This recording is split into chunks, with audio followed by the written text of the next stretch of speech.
All right, guys, welcome back for chapter 2. I promise I'll make it a lot shorter than chapter 1. All right, so now, if you guys recall, chapter 1, we did a lot of pre-Columbus, leading all the way up to the Spanish exploration. And then all of a sudden, we have the other European countries jumping in on this. And so now, chapter 2 is Britain and its colonies. As they've tried to do their own thing as well. Now, a few things before we get into the colonies themselves. Since this is U.S. history, we talk about things that helped Great Britain develop so vastly different. This is a theme through Unit 1. With the way British treat their subjects is so different. The way Britain treats their colonies is so different than other European countries, and it goes back to the British background. One, they're isolated from the rest of the continent. So this did benefit them quite a bit when it came to wars, battles in general, disease or anything. They were less affected by political strife or anything from continental Europe because they were way over here on their own little island. Also, Great Britain was different. Or at the time, it's technically Britain. The British were different. They had a House of Lords and a House of Commons. It's called a bicameral legislative, which means they had two houses. Sound familiar? It should be. We have the Senate and the House of Representatives, and together they make our Congress. They had something very similar. House of Lords was a higher, more prestige house, and House of Commons was a smaller. So it should sound familiar. The Magna Carta was key, is important. It took the kings from having almighty power to giving Parliament itself power to enact and modify laws. That's way different than the rest of Europe. You still have the French monarchy, definite rule. Spain monarchy, definite rule. That was pretty standard at that point in time, except in England, the king had to deal with the Parliament, even if it wasn't always the case. Then there's this idea of common law, this concept that in the eyes of the law, we're all equal. And you've probably seen something like that, like Justice is Blind. The statues with the balancing beams and her a blindfold. But in this case, it really starts in England. The idea that it didn't matter if you're a royal or you're a peasant, you can't commit a crime. Murder is murder. Now, is that actually the case? Was it actually practiced? The idea is there, but just like in America, the idea is there. It's not always carried through. Other British background, important stuff. Institutions that helped spur colonization, support colonization, spur it, get it going. These are two big ones. Here you need to know: one, joint stock companies; two, the Enclosure Movement. And there are other factors, don't get me wrong, but this is really important because in the Enclosure Movement, we're going to see public land that people used to share. Maybe it was a shared garden. Usually it was a shared forest area, wooded area that you could hunt. Those start disappearing as more and more rural people take more land or they expand themselves. So public land is no longer available. So you were desperate to find a way to have land to survive off of in some situations. Joint stock companies are really important too. Instead of the king taking all the risk, Parliament taking all the risk, the monarchy itself having to cash out all this money for these crazy expeditions, private owners share the risk. And this is really capitalism at its very finest, at the very beginning too.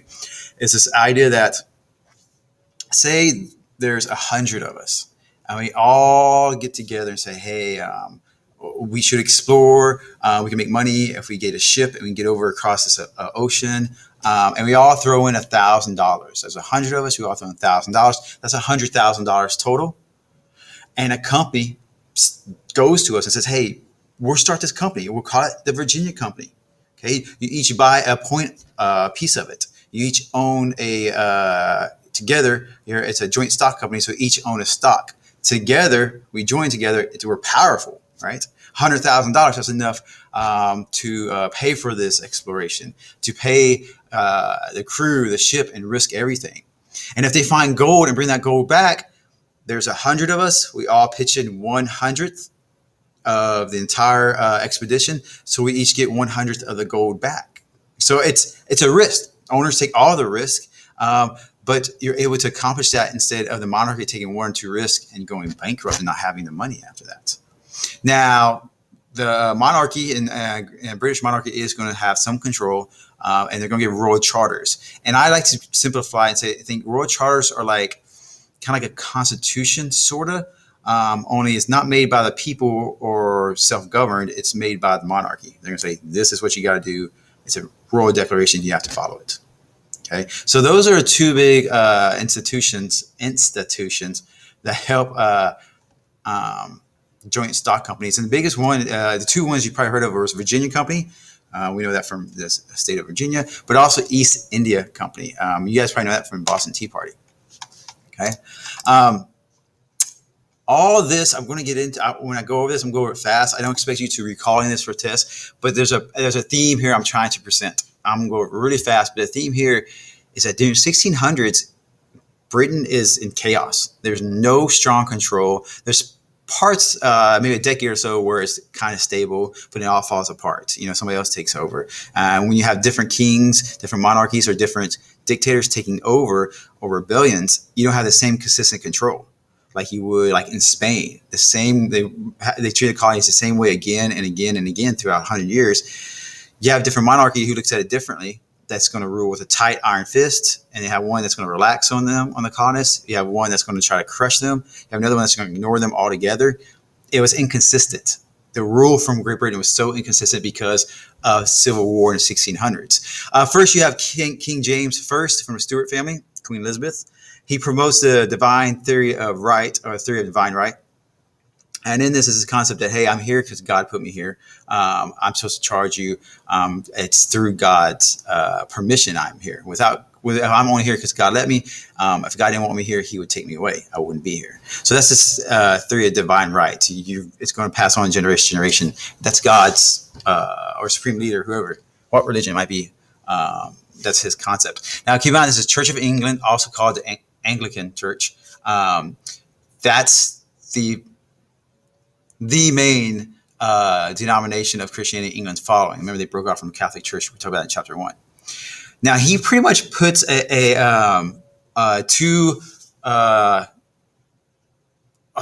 two different viewpoints of Anglican Church against each other to really make them actually separate. Like, he puts people against each other so much that they actually separate. We have what we call the Puritans and the Anglicans.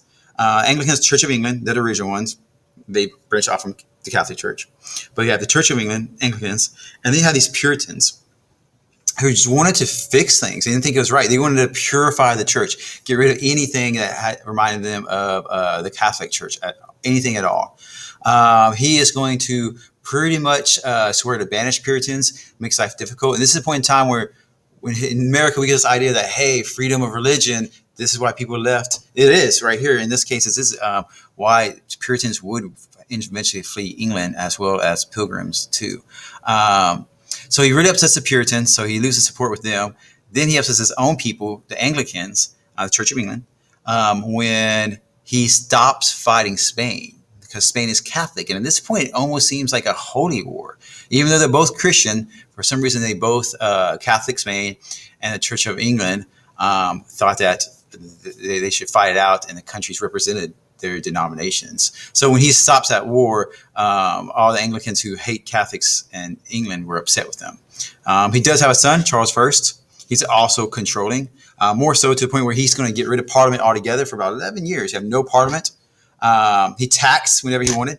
It's not that he didn't need Parliament. He just didn't want them telling him what to do. So he taxed when he wanted.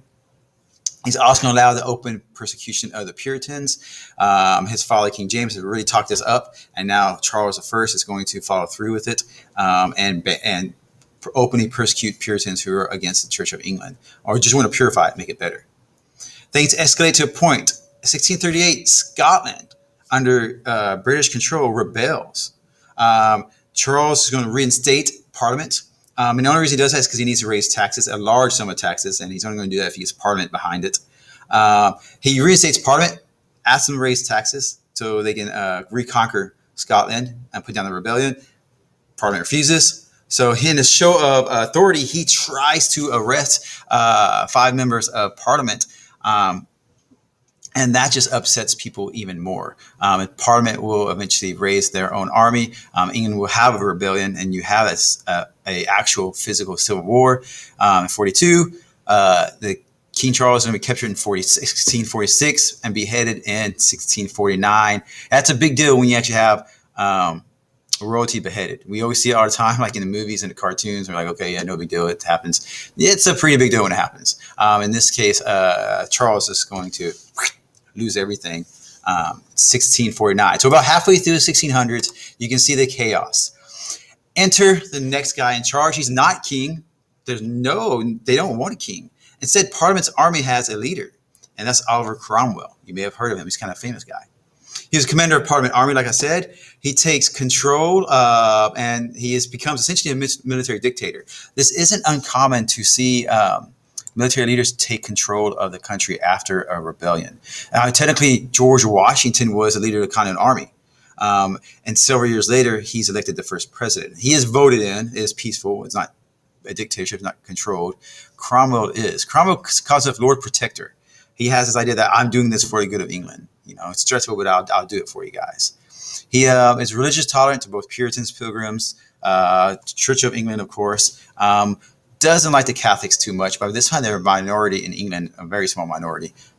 He's going to die in 1658. He leaves it all to his son. So technically, he's doing the same thing kings did, pass it on to his, makes it a hierarchy, pass it on to his son. But his son's pretty weak, and within 2 years, another Parliament army takes control in 1660. They have Parliament elections, and they install Charles II. So people organize against him just like they organized against Charles I. And so they're going to reinstate a king. Parliament's going to decide, hey, we do need a king. This was crazy. This is chaotic when this one dictator was in charge. We had no rights whatsoever. We need a king, but he needs to be watched closely. So they're going to bring back Charles II. He's going to have his son, James II, eventually. James II is not liked by Parliament or the people of England too much, but they tolerate him. You see, he's openly Catholic. The monarchy of England, predominantly Church of England, the country itself. I mean, literally Church of England. The name of the country is the religion, denomination. But he's Catholic. They're going to tolerate him, think, okay, he'll die. His cousin who was next in line, and the Catholic will be gone, and we're going to have an Anglican guy in charge. But he's going to have a son. And his son will be Catholic. So when he was very strong-willed, a very authoritative stance on things, not like his father. His father knew he was in control because Parliament put him in control. But James II wasn't like his father. He is very authoritative in that sense, very demanding and very strict. And once he has a son and states that his son is Catholic like him, the people just couldn't stand the idea of another monarchy, another king being Catholic. It was too much. So instead, they're going to bring in Mary and William. William is a Dutch prince. Mary is cousins, so she is connected to the throne. They're both Protestant. And by the way, the word Protestant means any Christian that's not Catholic, just so you understand if you're confused about that. They are Protestant, not necessarily Lutheran, but she's Church of England, and even William is kind of taking that same stand. They're actually Parliament's going to invite Mary and William to come take over to force war. And at first they actually say no. They're not going to do it, but they're eventually convinced that it wouldn't be that difficult. And they land with just a few thousand troops of their own, William's own army, and they're able to convince enough people to join them to the point when James II flees to France, and he's going to live his life there. And if you're wondering, whoa, France and England, they always hate each other, you're right. But these royalty people, they take care of each other. A lot of them are related, even French, English, and Germany. By the time World War II breaks out, the German leader, the Kaiser, is cousin with the English leader. German's cousin is wife to the Russian Tsar. All these people are actually connected. So they do take care of each other when it comes to royalty. This period is known as a glorious revolution because what ends up at 1689, at the end of the 1600s, after all this chaos, what ends up? William and Mary in charge with an English Bill of Rights. Now, Parliament said, brought you in, but this is a rule. We have a Bill of Rights. So 100 years later, when the United States has a U.S. Constitution and they pass a Bill of Rights, it isn't that crazy. Isn't that crazy of an idea that people should be guaranteed some rights? Some of these might sound familiar. William and Mary gave up royal right to suspend laws. They gave up right to appoint special courts. They gave the right to keep a standing army and to levy taxes. They could only do it with Parliament consent. There's other ones here on the right side here. The king could not raise taxes or raise an army without consent of Parliament. Guaranteed trial by jury. It outlawed cruel and unusual punishment. Sounds familiar, right? 100 years later, we're still implementing these ideas and taking them in our Constitution because they're good ideas, right? Rights, they're pretty good, nice to have. There is I have heard rumors before. Students have asked me, is it true that they agreed to sign on to the Bill of Rights because supposedly William and Mary couldn't read, or they couldn't read English? There's nowhere is that actually in history. That seems to be a myth that was made up not too long ago, not quite long ago actually, and still repeated by some older people of the Boomer generation for some reason. Why do British colonize? Money, obviously, but specifically, there's types of sources, resources they can get. Gold and other minerals, obviously, those are worth a lot of money. The Spanish do that. Everybody's looking for gold or silver at this point. But products like wine and citrus fruits that they couldn't grow themselves. And the only way to get them before was to trade with Spain, who had a high markup and made a lot of money. Well, they don't want to do that. That's very expensive, but they still want those luxuries. British has an ever-expanding navy. After Spanish Armada is defeated by British, the British are expanding their navy, and rightly so. That's what's going to help them become such a large empire. So they need products for the navy as well. There's always myths that England is running out of forest trees because they're building so fast, tearing things down. That really seems to happen with the Industrial Revolution, supposedly. But at this point, they do need resources in general, including some tar and pine and stuff like that they're going to get from the Americas. Trade with Indians. It's impossible to know what they could trade with these natives. So that is a key point that they're going to stick to. The British fail miserably at this. The French do it much better. Here's my favorite: transplant jobless vagrants from Britain to America. It's get the bums out of Britain.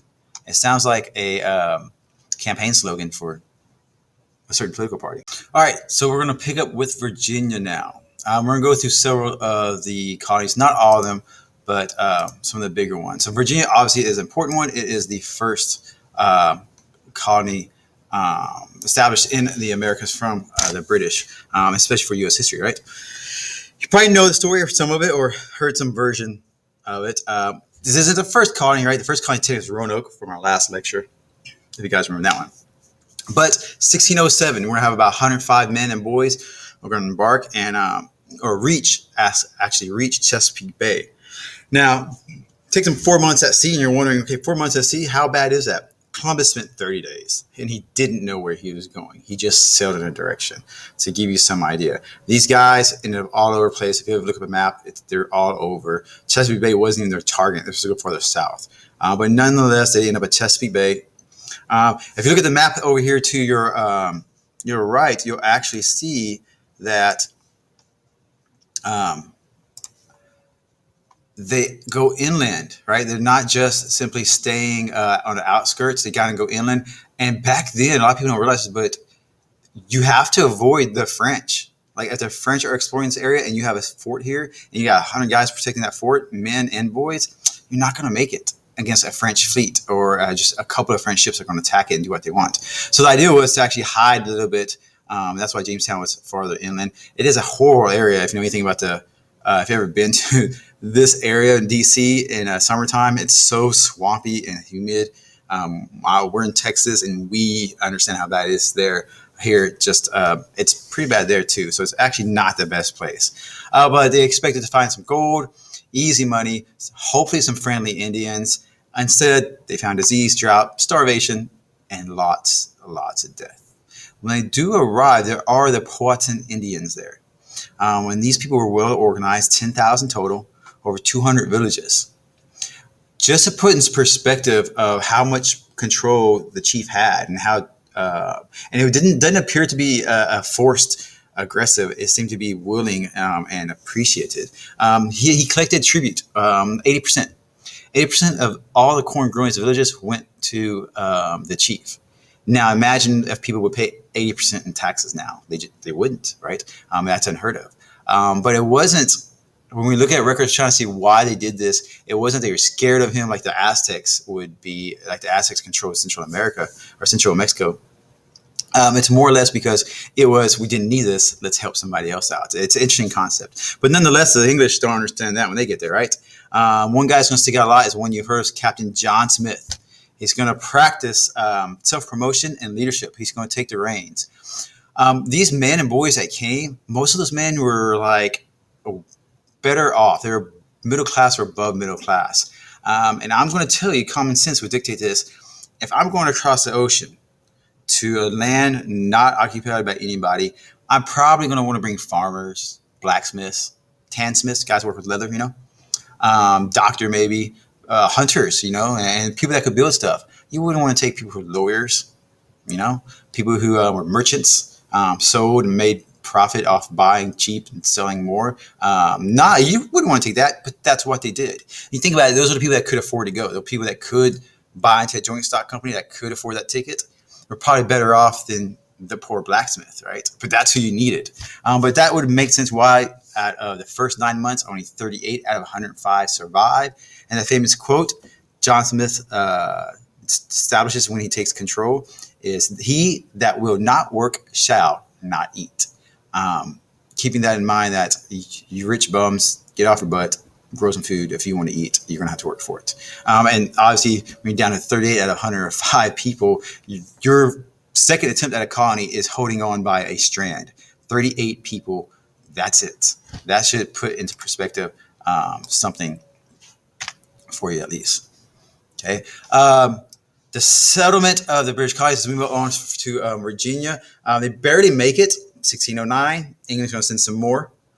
These recruits are brought over to differently. They're promised land. After you work for 7 years, you're getting free land. You guys might hear about this as indentured servitude. A lot of people that come over don't make it the full 7 years, not just because of death, but because they get stuck in an endless cycle. Because if I'm an indentured servant and I come over and I'm working for you after 7 years, like, hey, there's some free land. I'm like, oh, thanks, great. Now I can get started like sowing seed or cutting grass. Wait, I need seed. Wait, I need tools. And the same guy who just hired me as indentured servant for 7 years says, hey, you sign with me for a couple more years and I'll give you the tools you need. So I go work for him for a couple more years. And then I need seed, and I never get out of this vicious cycle. So even after 7 years, many were poor, even if they were given free land, if they still received the land they were promised. Even these new colonists will hit their starving time, and it gets pretty bad. This is the worst of the worst when we read about how, man, we're eating rats, right? How they would take leather shoes and boil it in water and drink the water. And they would do that because there's still some nutrition, very little nutrition in leather. But keep in mind, leather did come from cows. So there might be it's enough to keep you alive, whatever you do to survive, you would hear them people boarding leather boots. That's why they were doing it. And I said some flee and just ran off to go try to make it with Native Americans. Some would go crazy, including one colonist that killed his own pregnant wife, and ate her. That's when I put some go crazy. Some actually do go crazy. And the next 7 years are barely surviving until it's not gold, because they didn't find gold. It's not land that makes them the money. It's a crop. And John Rolfe discovers tobacco takes very, very well in Virginia. And the Virginia Company is going to be reestablished in 1616, and tobacco is what they're doing. At this point, by 1616, they need labor, and the best way to do that is bring in indentured servants. Hey guys, 7 years, come over and work this tobacco field. And so half of the colonists in 1616 were indentured servants. You literally have half of the have-nots and half of the ones that have it. You can see the tension that's going to build up as bad as that could get.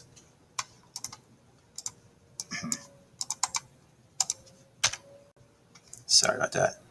Now, there was the picture here of John Rolfe he's with his wife. You guys know her as Pocahontas. She has an interesting story. Now, we talked about John Smith earlier. John Smith came up with this whole story. You guys know the story through Disney's Pocahontas. But in the truth, Pocahontas' actual story is very different than Disney's version. Supposedly in 1607, she saves John Smith from her own father. She is one of the daughters of Chief Powhatan. Smith said he was taken by natives, by the Powhatan people, and they brought before the king, and the king was going to execute him. And at the last minute, a young girl saved his life. And this young girl's like 9 or 10 at the time. It's pretty real. And that's when he talks about falling in love and stuff like that, or that she fell in love with him. And she goes on and on about that. Most people read these accounts now, they're looking back. Smith was the only guy who said this or believed this. Most people believe that they took him to the chief because he was lost. John Smith got lost hunting, and they were trying to figure out what to do with him. And the chief offered him food, and there's no reason to expect that they're actually going to execute him. But nonetheless, that's like as close as Smith and Pocahontas actually get. They established relations, the Powhatan people and the English, through John Smith, and they'll come and visit. The Native American, the Powhatan children would come play at the fort at Jamestown with the English children. They actually got along for many years. There is some conflicts that go, and I try not to go in detail with these conflicts because it goes back and forth, and there's a lot of them to get confusing about. So for an introductory history class, there's conflicts back and forth, and by 1613, she's actually taken ransom by the English people. It was pretty interesting. Between those 6 years, as she grows older, things change dramatically for Pocahontas. There's a weird situation where we're not too sure, but from all accounts, Pocahontas is visiting Jamestown frequently, like many children are. And then one day she's looking for John Smith, and he's not there. She asks where he's at. And through really poor translation, it sounds like they tell her that he's died. But what happened with John Smith was there's some gunpowder exploded on the ship, and it hurt Smith pretty bad. And so he was taken back to England so he could recover from his wounds. But Pocahontas was told that he died, and she didn't come back after that. She didn't come back after that. And so this is mysterious of what's going on. But nonetheless, eventually she is captured in 1613. She's taken for ransom. While there, while she's held prisoner, she converts to Christianity and takes the name Rebecca. She married John Rolfe, the famous wealthy tobacco man, essentially, and go with him to England, where she will be dressed like this in English attire. This is her with her child. She actually has a child in England as well. Pocahontas has been assimilated into English society. There's funny stories about this too. She met the Queen. Of course, she didn't speak the language very well, and after the Queen left, after meeting and shaking her hand, talking to her, first of all, Pocahontas was introduced as a princess, if you will, and that was foolish in itself because she was a princess to one tribe, not all of America's. But the Queen treated as royalty to royalty, and that's what a lot of people thought. That's the way the English thought. But Pocahontas herself was noted for saying that after she met the Queen, they said, "What do you think of the Queen?" And Pocahontas took a step back. That's the Queen that I've heard so much about. She wasn't impressed whatsoever. In 1617, Pocahontas is actually with John Rolfe, and they're actually heading back to the Americas. She's going to go home. But along the way, she's actually still in England, traveling down the river to get out to the coast, where there she go on another ship and actually go out to the Americas, the colony. And she dies on the ship. We're not too sure how she dies, but they dock the ship and they will bury her at a local church, give her a Christian funeral, and John Rolfe moves on with his life. So does his child. Sad thing is we don't know where her body is to this day. They can't find it, and they looked it over. They think it may have been built over. They're not even too sure exactly where her body lies. But there are some interesting prospects about this. Eleanor Roosevelt, I don't know if you know this, but she's known as one of the greatest, if not the greatest first ladies in U.S. history. Eleanor Roosevelt can trace her ancestry back to Pocahontas. If you read about Eleanor Roosevelt, you wouldn't be surprised. But maybe I just have a wonderful viewpoint of Pocahontas that isn't realistic, right? But going back to the colony itself in U.S. history, 1618, we're going to have the headright policy is going to be introduced. Sir Edward Sandys actually introduces this. Each Virginian there is given 2 headrights, which is about 50 acres. Okay, any immigrant that comes over, if they pay for the passage, they get 1 headright. And if you pay for the passage of another immigrant, you could get an extra headright. So if I paid for mine and somebody else and told the other person, hey, work for me for 7 years, I could come up with 50 acres on the spot and get to work, right? So there is an increase. It's easier to get land. It's trying as hard to get people to come over. And you need more and more people to grow that tobacco. They couldn't grow enough tobacco. It's pretty addictive stuff, right? So people catch on pretty fast in England. So Edward Sandys is a leader at the time. He does practice he is a military regime, but it's relaxed. Not very strict. The people are able to operate, do what they want, and pretty much just get things done and they're okay. He actually believes that these people have rights of Englishmen, as quoted in his accounts. So it's pretty interesting. That's when we actually see colonists feeling like, hey, we're Englishmen. And it's the leader of the colony that establishes that thought himself. That's 1618. So we've come a long way in 20 years. 1619 is a very eventful year. The first General Assembly of Virginia will meet. It's called the House of Burgess. These are white males that all own land, the wealthy ones. They're going to meet to decide on laws and other issues. Essentially, they're self-governing themselves. That's what's crazy about it. It's first self-government, 1619 in Virginia. That's supposed to be the heart of this democracy, as people have said. Also, 1619, 90 women arrive by boat. Finally, these guys can have some wives and move on with their lives, essentially. Men will rush to the docks and buy these women for 125 pounds of tobacco.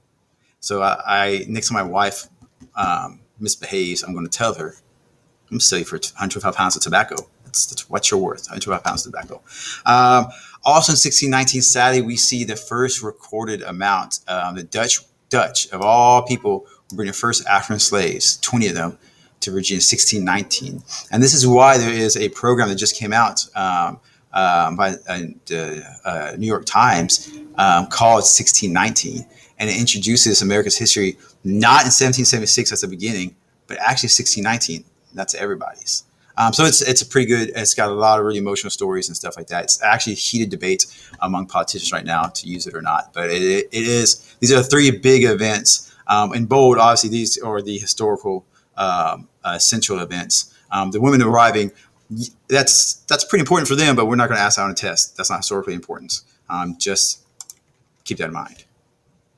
Now, I'm not going to go over to this too much, but there are Indian massacres back and forth. The Native Americans will massacre colonists and vice versa. And it's pretty bad. And usually, yes, the colonists do start it most time. And sometimes it's just revenge from the Puritans or other natives of the area. And in this numbers, you can see numbers drastically cut, 24,000 to 2,000 within a 70-year period.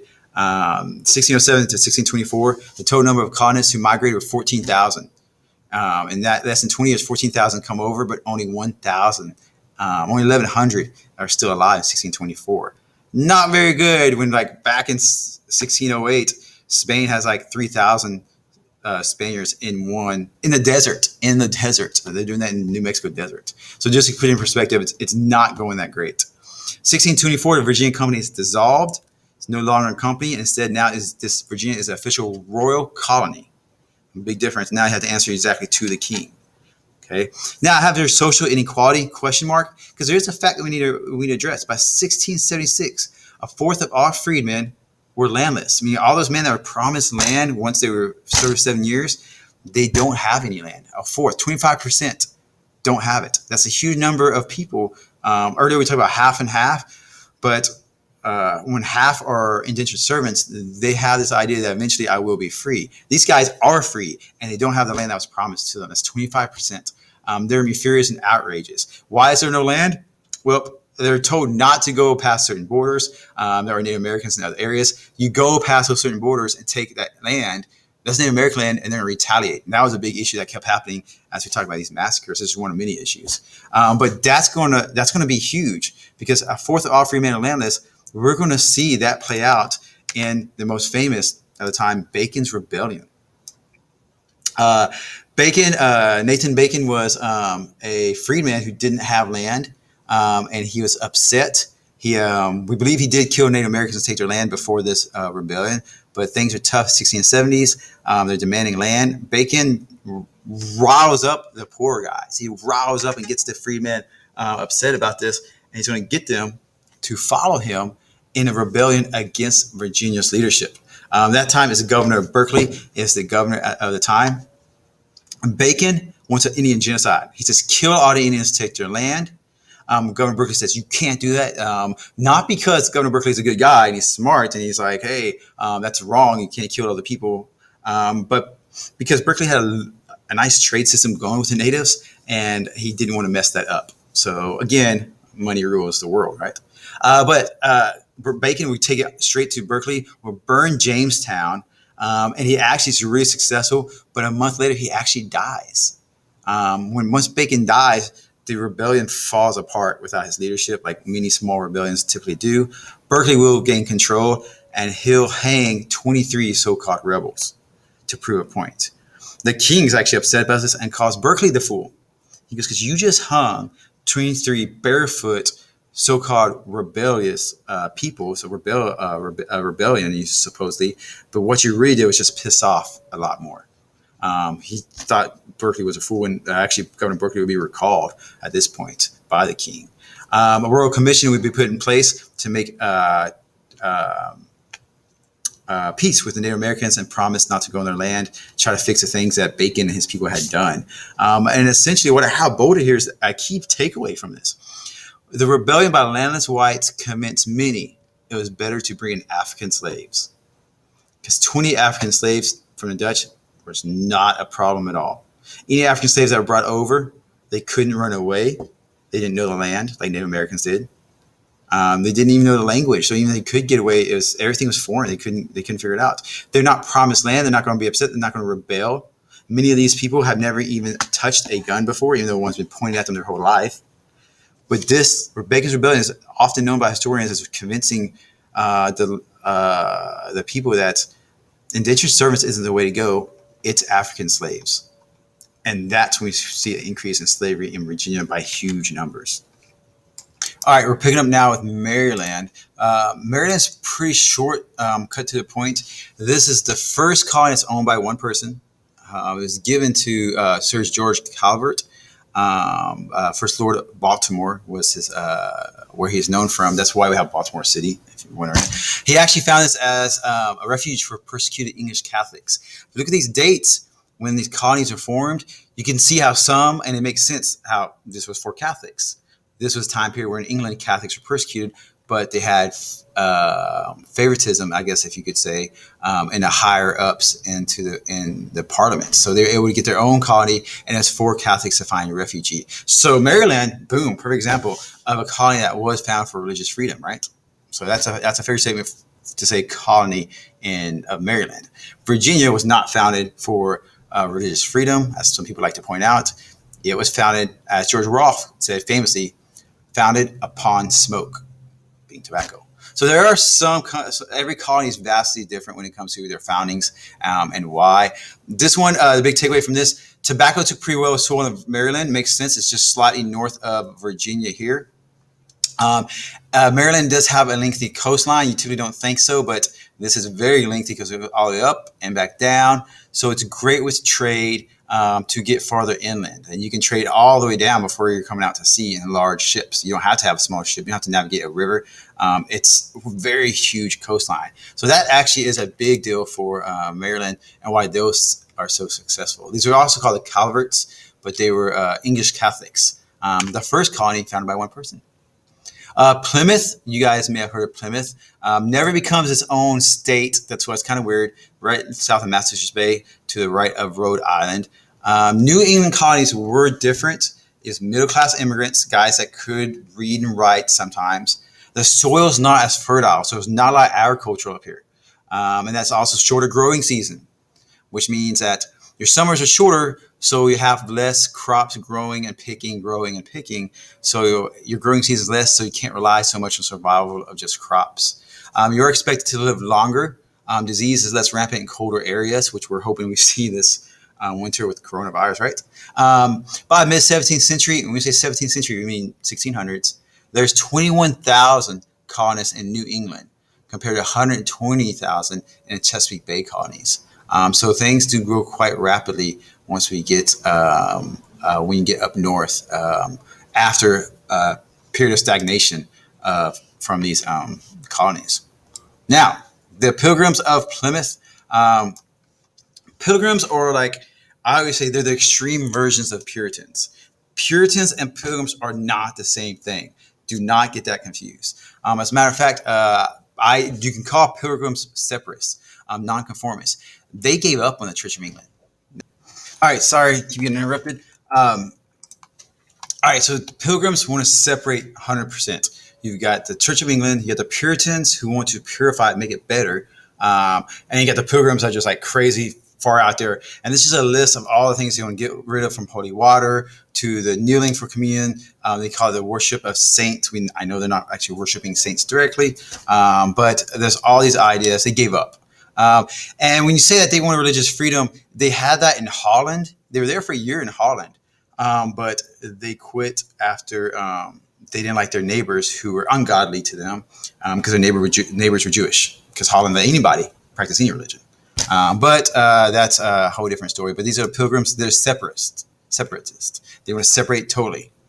They had self-described saints, people that are members of church, and everybody else who was not a saint. They want to create a model of Christian society to live according to the Ten Commandments, very strict. These are the extremist Christians. Think of it like that. They thought they could be a beacon of righteousness for wicked England, and they can see how you're supposed to do it. How the Church of England. So you think about, these guys were the ones that took the Church of England, separating from the Catholics to an extreme, and they become extremists in that sense. Firm believers in that, very devout, weren't changing their minds. But you're like, well, why do we talk about these guys so much, especially in kindergarten? Well, in your younger days, Mayflower Compact seemed to be a big deal. Before the people set foot on soil, they came up with an agreement. It's called a Mayflower Compact. Their leaders, William Bradford, 100 men, women, and children are aboard the Mayflower. Saints are those that are members of the church. Strangers are usually those that are just paying for the ride or trying to start a new life, not actual members of the church. The Mayflower Compact was an agreement. 41 Pilgrim leaders, white males, agreed to abide by laws made by the leaders of their own church. They agreed that whatever laws the church leaders make were abide by them, both saints and strangers. Okay, there was no charter given to them by the monarchy. It was just a land grant, so they could make their own. And so the reason why we look at these guys and say, "Wow, why are they so important?" It was a civil government that grew out of the church. Essentially, these guys had a government, and it was dictated by the people, even though it grew from the church itself. So it's a little bit different, but it was a civil government. People were governing themselves, even if it was church members dictating it. You could become a church member and govern yourself. So that's why we always see them as so profound. They are saved essentially by a man named Squanto. Squanto is a really cool and interesting story. He was actually in England as a slave himself. He finds his way back to the Americas. When he does, he comes back, his village is all gone. They've been wiped out by smallpox. And he's gone to nearby a Native American village. He's living actually with them. But when the Pilgrims come and they're having a lot of trouble surviving, Squanto walks up and speaks English to them, which shocked them, right? For them, it was a divine message from God that they were on the right track. But so he's like, hey, yeah, this used to be the Indian village I used to live on. They're all wiped out by smallpox. Thanks for that. And now I'm going to help you grow corn. Essentially, he showed them how to grow corn. Corn was unknown to the English at the time, and other foods as well, how to grow it in that type of soil. And fertilizer with the fish, that's the drawing you see there, how he always said you should bury your crops with a fish. It works as a really, really rich fertilizer, actually. But in 1621, he's going to teach them everything they need to know to survive. Because after that first winter, so many died. It didn't look too good for them. Squanto is known to save them, and so henceforth we have our Thanksgiving now because of those Pilgrims. So get a week off from school, so thanks for that. The Puritans are very similar to Pilgrims. They're going to be a little bit north of Massachusetts Bay, only they believe they could reform the Church of England. They're like the middle guys, like, hey, what you're doing is too Catholic, but we think we can fix it. They are sponsored a joint stock company they all buy into. It's a Massachusetts Bay company. It's a joint stock company. They took their charter with them, which means they could alter and change it however they want. I don't know how this is even a thing or possible, but they're going to come over with huge numbers, 10 ships, 700 people. Less than a year later, 17 more ships with 1,000 more come in, what is now known as Boston. And now you see how Boston grew from the very beginning. Their leader is John Winthrop. He gets a famous speech, how we would be a city upon a hill, which is constantly redone throughout U.S. history, all the way up to Reagan did it as well. The lighthouse on a hill, you heard that before, a beacon for others to follow. That's pretty common with America's idea of itself from the very beginning, actually. But Winthrop despises democracy. He does not believe people should decide. He's leader of the church, so he should decide.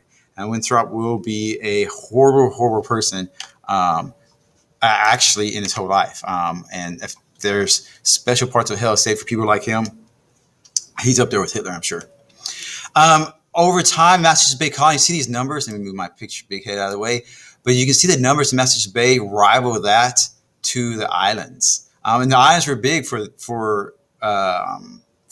British, for the sugar plantations and the money that could be made there. So there's huge numbers there, but the numbers that match it, Massachusetts, with no definitive crop, as actually matching it with thousands of people coming over. It's actually pretty impressive. 80,000 Brits over the next decade come to the New World. And that's 1630. 20 years, 2 decades before this, the year I would have counted Jamestown off. I would not put money on Jamestown to survive. So Massachusetts Bay is going to blow up greatly, not founded on religious freedom so much, but it does flourish greatly. Rhode Island, Roger Williams of Rhode Island, interesting character, probably the most lesser known people in American history that should be recognized more. Roger Williams is very pro-democracy. He believed government and religion should be separate. He treated all faiths equally, including Indians. He saw Rhode Island, it could be a refuge for the rogues, those that went against the normals. North, you have the Puritans, and to the east, you have the Pilgrims. So if you didn't cut it there, you couldn't deal with their discipline, their issues, you could just cut over to Rhode Island. You can live out your life there. And Hutchinson does that. A perfect example of that. Very interesting story if you look at what she went through with John Winthrop. She was too smart for the man in Massachusetts, in Massachusetts Bay, essentially, and she will make him look stupid. But eventually, she'll go farther south in Rhode Island and find shelter there. The rest of her life is pretty bad. She does have a miscarriage. That's pretty horrible. And Winthrop back in Massachusetts Bay has this quote that says, "It's a special manifestation of divine justice." She'll move to New York. Her whole family will get slaughtered by Native Americans. So she lives a pretty tough life if you look at her after this. But she was just too smart for those men in Winthrop and the man in Massachusetts Bay, and they just never could deal with her. But she found refuge in Rhode Island, which developed a reputation for being the rebel state where everybody would go to, all the criminals and the bad people. But he just allowed anybody. Now, Indians in New England, the Native Americans that were there when the British came and the French, the reaction is going to be different. The French and Spanish will build outposts to trade with them, but the English practiced the God-given right to land. This is my land, this is my fence, you can't come in here. I'm going to pause this now because somebody's calling me again, and it pisses me off. So I'm back. Every time I have to start, it is just, I put it on Do Not Disturb, and it was a wrong number. It was a wrong number, guys. All right. And Native Americans in New England, their reaction and their relationship with the Spanish and French and English are so different. I need you to understand that. That's huge. French and Spain will build outposts to trade. You know about this with the fur trade in France. You remember that from eighth grade history, right? The English practice their God-given right. This is my land. Don't come on it. I mean, that's it, period. And we kind of have that even now. We have fences up. We have gates. Here in Texas, I can shoot you if you jump over my fence, right? I'll probably get away with it. You jump in my house, for sure I can kill you. So we have that even carried on down. That's very important to us. They wanted Native Americans to separate villages away from them. The goal is to support them. Native Americans are inferior, must answer to us, not work with them compared to French or Spanish, which wanted to work with them because they both could benefit from trading. I'm going to go over some of this stuff pretty fast, just to skip through it. It's really interesting. I'm not downplaying King Philip's War or any other New American War, but I want to get to the colonies for us this semester.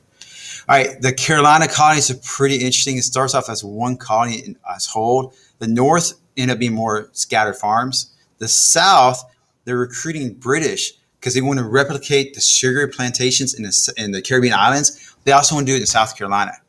The first ones were at Charlestown, now known as Charleston. You guys may have heard of that one. And so next 20 years, half the colonists that came to South Carolina actually came from the Caribbean because that's what they were trying to replicate the sugar plantations. Obviously, that doesn't work out. If you know anything about geography, and climate that is just not the same climate in South Carolina as it is the tropical climate in the islands. But they didn't know that at the time, and that was the idea for the Carolinas. Now it was kind of weird. The whole Carolinas, both of them, the whole Carolina colony was 8 different people. They were loyal allies in the English Civil War, and this was the reward. Remember the 1600s when over in England, different factions are taking over and other factions taking over, and it's going chaotic. So you'll see like random colonies founded, given to people just for being loyal, and which that wouldn't happen if there's a steady authority in Great Britain. But there's always what ifs, right? The most interesting thing about the Carolinas, philosophy-wise, and even America has to answer it, has to recognize this. One of the secretaries of one of the lords who owned the Carolinas was a guy named John Locke. You know him as a philosopher, but you probably didn't know at one point he was in America as a secretary to one of the Lord Proprietors of the South of the Carolinas. He helped write the treaty. He wrote a famous treaty, so you guys have heard about it. He's going to encourage practice to give land grants to every immigrant that comes over.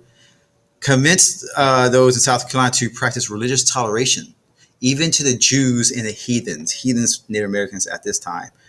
Even he used the word heathens, unfortunately.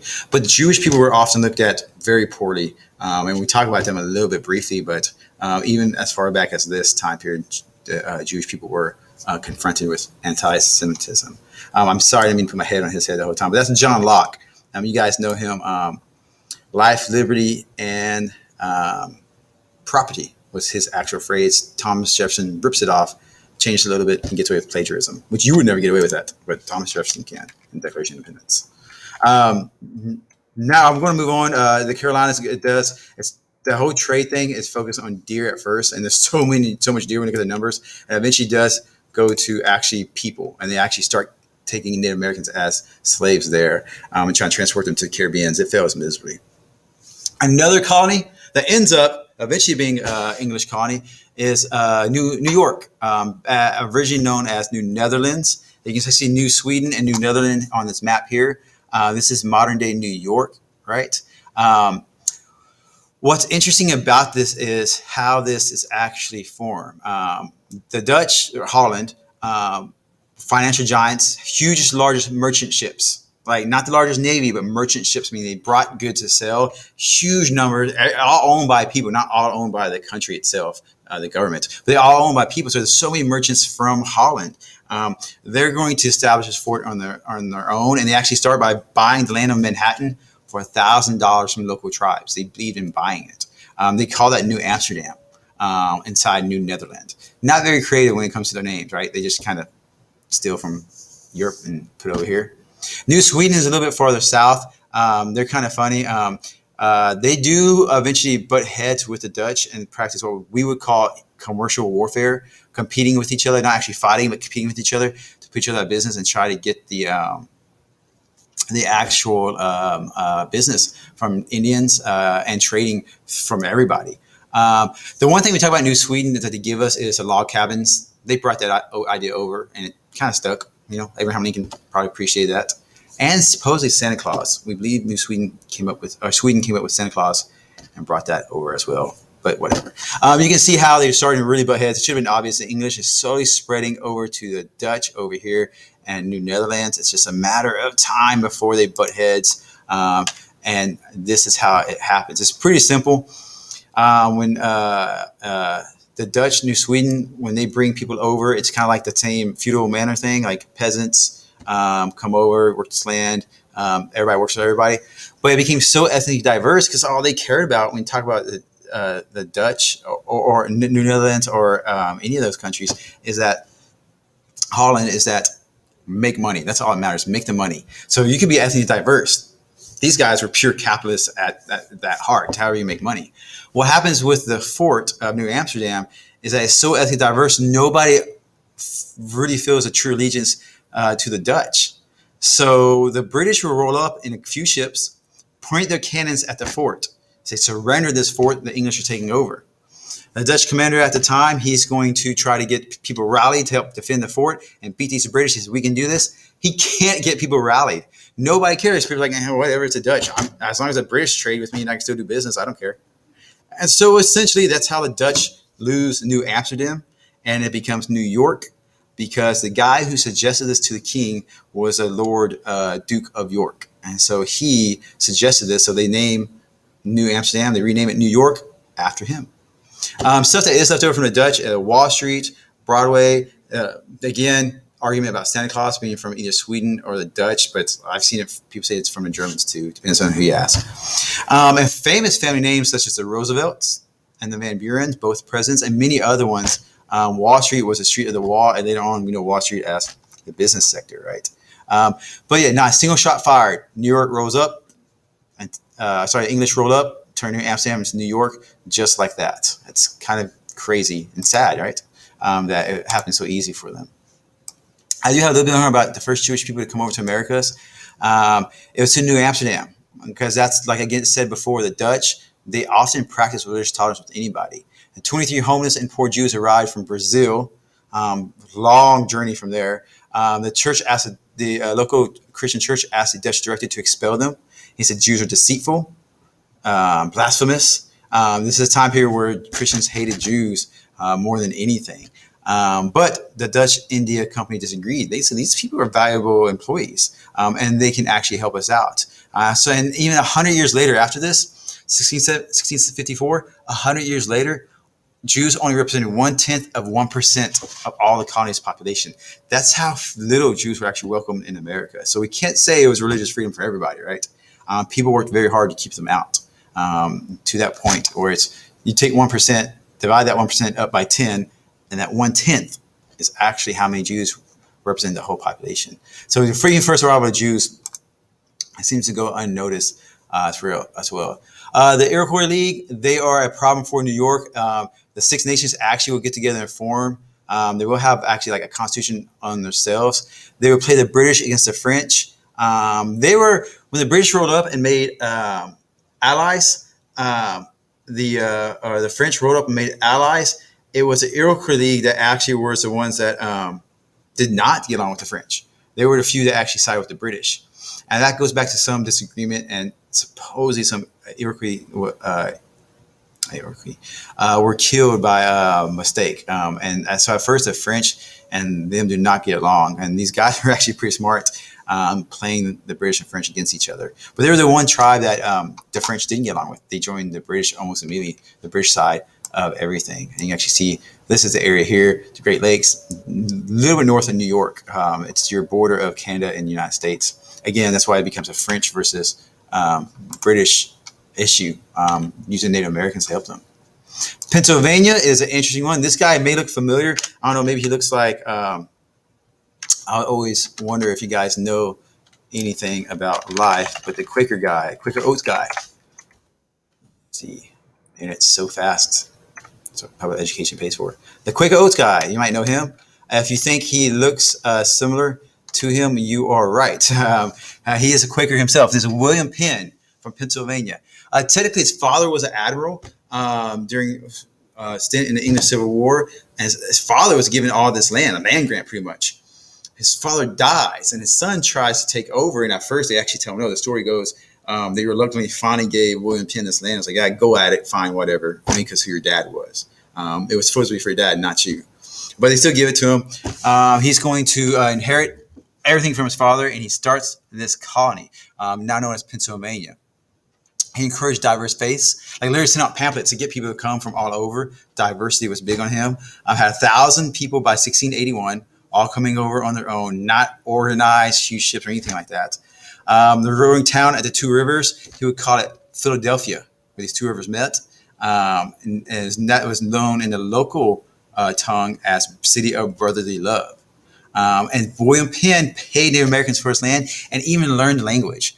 So it gives you a clear idea of how serious he was about treating people as equals and inviting people over. And that had a lot to do with him being Quaker. Quakers were a different breed. They were Christian.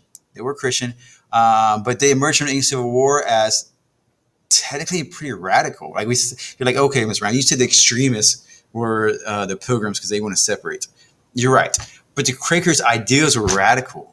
For instance, they tolerated all genders. And anybody could preach. You didn't have to be like a hierarchy, like a preacher or a father or anything like that. No, I could be walking along, feel the word, and I could jump up on as in this case, a woman has jumped up on an upside down bucket and she started preaching. That was the Quakers believed you could do that. They believed religion shouldn't be forced on anybody. And they believed that if you're supposed to come to Christianity, my job is to tell you about it and you would come to it, not force you to. All this formal hierarchy, have sacraments or even a ministry where everybody's in charge of somebody else. That's not the way that Jesus wanted it. So they didn't have official names like minister, preacher, deacons. Completely religious freedom. If you weren't Christian, that was okay. They could still be friends. Equality of sexes, full participation of women in religious affairs. Women were equals and treated like that. That's why I say they're radical, right? And here we are a couple hundred years later, still trying to figure out, 300 years later, still trying to figure out how to do it like the Quakers. So that's actually the Quakers, if you of Pennsylvania. The funny thing about Pennsylvania is they have a large German population as well. And when Germans got there, people asked them, where are you from? The way you see German in German is, the way you see Germany in German is Deutschland, Deutsch. And so most people thought they were Dutch. They're like, oh, your English is that bad. You're trying to say you're Dutch. So a lot of people got this idea that a huge part of Pennsylvania is actually it was founded by the Dutch. It's not. There was actually a huge portion of German immigrants found themselves there. But Penn himself is going to welcome anybody. He wanted to prove a couple things. One, the government could work with Quakers, Quaker principles, no oaths, no wars, didn't have to force anybody, didn't have to swear allegiance. He thought Quaker principles would be the guiding force of this colony. He thought religion could flourish without government support and freedom to choose. He didn't believe government should be involved at all. It's totally separate. His Philadelphia and his colony expand so well and do so great that they actually go back and give him Delaware as well. So for a little bit, it's actually one colony. That's one, all controlled by William Penn. It's pretty interesting how he does that. So there is some religious tolerance there, maybe not necessarily religious freedom. Georgia, James Oglethorpe is going to be known for a foundation of Georgia. It's the farthest south. It's not the main reason that it's there is because Spain was coming up from Florida. And Spain actually gone all over this. We talked about that before, but they really settled in Florida. And Georgia was supposed to be almost like a buffer to keep them from the other colonies. The English wanted there. And so when they planned Georgia, they actually planned way ahead of time. It was pretty interesting. They laid, like the town of Savannah was perfectly squares. Like they planned everything ahead of time. This is supposed to be a utopia with, you couldn't own too much land. You couldn't be too rich there. Rum was illegal. Rum was the drink of the time. Rum was illegal, so you wouldn't have drunks. There had no slave policies in Georgia. Imagine how Georgia is now, or during the Civil War, and now Georgia is like the epitome of Dixie South Confederacy. Like you think Mississippi, Alabama, and just Georgia, you think of all those together. But they had no slaves until 1759. It was successful as a buffer between Spanish Florida and the other colonies. It was successful there. But it failed as a commerce. They tried to do wine, silk, stuff that instead of getting from China, just to make it there. They didn't know what they were doing, especially when it came to wine or silk. They go to rice. Rice is actually pretty big because these rivers, like Savannah River and these other rivers, you could predict the tides, and rice needs a lot of water. So you could predict which time of year the river is going to rise, and you have more water for the rice paddies. Lumber, beef, and pork, they would trade those with West Indies, and then they would flourish. The wine and silk didn't work out too much. So that's the story of Georgia and how it becomes our last colony. Sum everything up real quick. All these are takeaways, so they're very important. The English crown is not absolute. We started this chapter to describe, hey, they have Parliament, they have Magna Carta, they have Bill of Rights. They don't have absolute control and rule. If they don't have that over their own people over there, they're not going to have it over their people across an ocean. And in English, there's no direct control. Remember, these guys met on their own sometimes. If it was a civil government from church, if it was a House of Burgess in Virginia, these guys had their own control. William Penn had his own control. Quakers had their own control. There never was direct control from the monarchy. Most of these were private investments with joint stock companies, so people had their own motivation to work, a very big pro of capitalism itself. Many welcomed different nationalities from Penn to Rhode Island, even Carolinas at first with John Locke's ideas. diversity was welcome and different immigrants were welcome. Even New York was already like that, right? And you also notice this: Spain and French both, when they made their trading posts, they were all over the place. I remember thinking that Spain was all the way in California coast down to Mexico, and then they were in Florida, and then they were in the Caribbean islands. Spain never was connected really. French were the same way. They had trading posts that went maybe down a river, but they never were like continuously connected compared to the British. Look at these colonies. They're all literally connected with each other. They're each other's greatest allies and competition, but they can help each other. And this water route right here that connects them was like a highway. It was kind of double-edged. One, it was a highway to connect each other, but the Atlantic Ocean also separated them from the English, keeping them under their own control. So they developed the whole 1600s and that Civil War. They developed on their own. You can see why eventually these people are going to be confused when a couple of generations go by, and England is going to lock down on their control. That sums up chapter 2. I'm sorry I got interrupted. Sorry it's so horribly done, but maybe it's a little entertaining for you at this point. All right.